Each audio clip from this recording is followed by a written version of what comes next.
Today I will be giving an organizational analysis on Selah Freedom and Walgreens Boots Alliance. The Selah entities. Selah Freedom was founded in 2010 by Lori Swink and Elizabeth Fisher Good, who are pictured on the screen. 8 years later, in 2018, they founded a conglomerate to Selah Freedom named the Selah Way Foundation. The difference between these two entities is that Selah Freedom focuses on mitigating sex trafficking on a local and national level in Sarasota, Florida, and throughout the United States. They do so by working across sectors such as with private companies for donations and housing, and law enforcement in the public sector. The Selah Way Foundation is taking the Selah Freedom operations on an international level to raise awareness, protect survivors, and prevent trafficking. With international recognition comes more monetary assistance, which will then be able to aid Selah Freedom's main operations funding.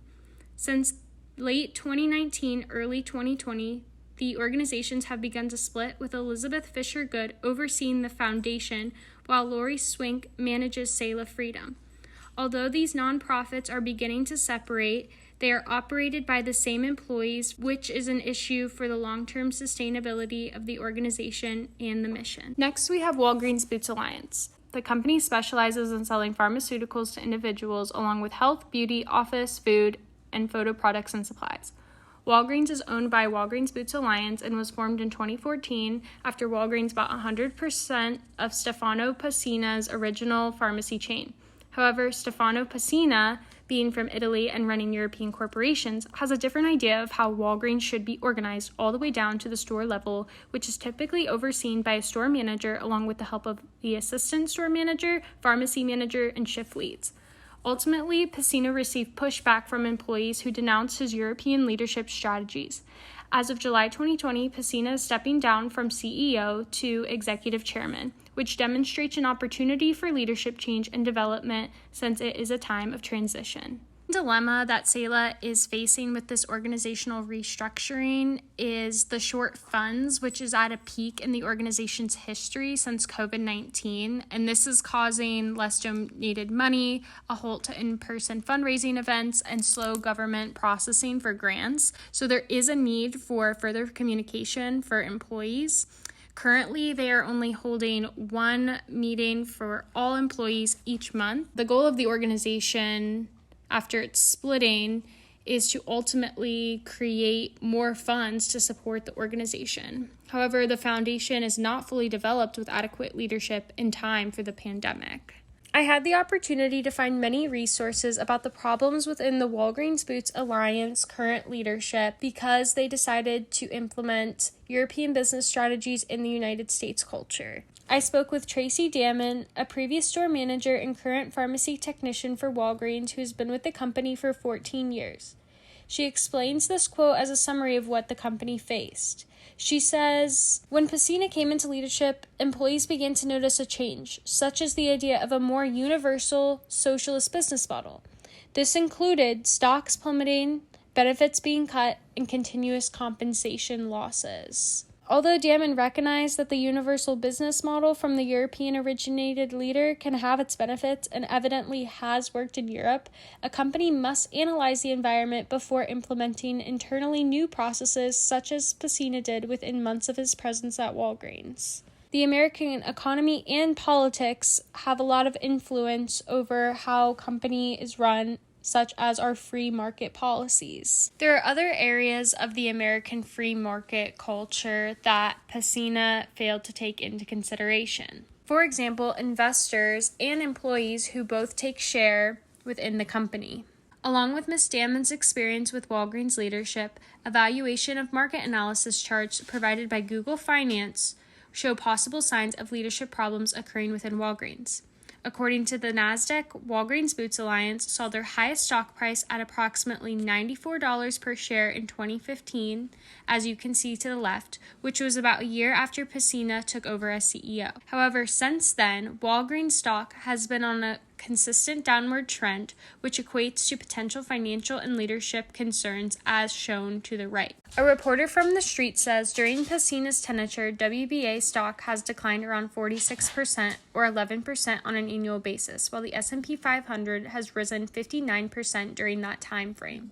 And this demonstrates that WBA stock has not equated to the U.S. economy's consistent rise, and therefore there are definitely problems within the leadership structure not upholding those same standards as the rest of the economy. In addition to the previous evidence, I've also provided Glassdoor anonymous comments, and as you can see, there's only a 31% approval of the CEO out of the thousands of ratings of Walgreens. In addition, I also screenshotted some comments that I noted in particular because they mentioned compensation as well as lack of leadership within the company. And one thing that I found in a CNBC article in 2019 from a pharmacist, Maria Eslano, expressed her dismay for the company's leadership after they took away benefits for retired employees, which was promised to her, and why she retired early. However, with healthcare costs on the rise, the company could no longer afford providing healthcare to this group of people. So therefore, they not only took away their promise, but they are also in the health industry and not providing adequate care for their ex and current employees, which shows that they're not prioritizing what they are preaching to others.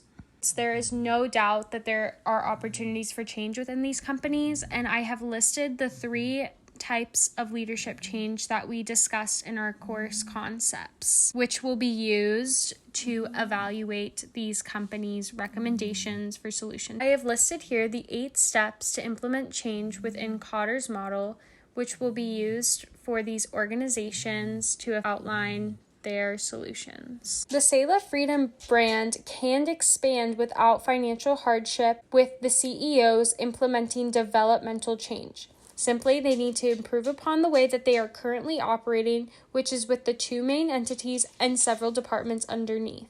For example, they would use the outline of Selah Freedom's current structure, which is having several departments underneath, and then they would duplicate that for the Selah Way Foundation. And then, to solve the problem for communication, they would hold bi-monthly meetings for all departments in one entity, and then 1 monthly meeting for everyone in both entities to be present, where they can present what they've achieved, what they've been working on, and what are their goals by the time they meet next. So communication is crystal clear throughout both entities on how they can also improve funding and onboard others.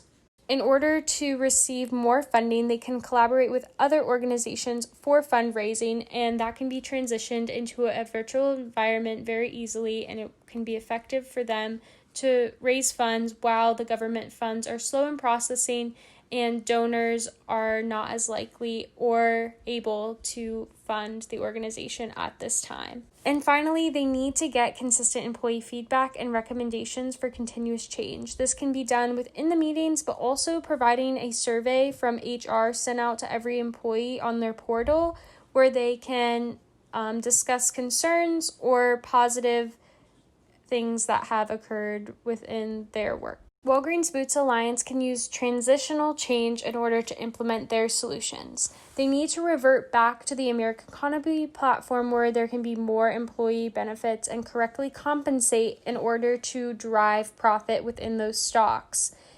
Employee and investor focus groups can be used to provide direct feedback for what they want to see. Then HR and PR can require physical signage within the stores and then communicate virtually to reapplied benefits for their employees. Employees, investors, and customer feedback monitors can be placed within the stores for easy access for whenever someone would like to state a question, concern, or comment.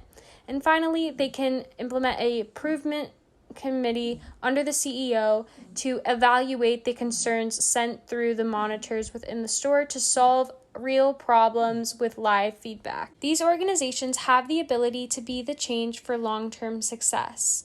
Although Selah and Walgreens appear different based on their organizational goals, with one being non-for-profit and the other one being private, they have the potential to excel by both reconceptualizing change. By analyzing and implementing developmental change and transitional change, these organizations can become more effective and efficient in achieving their goals.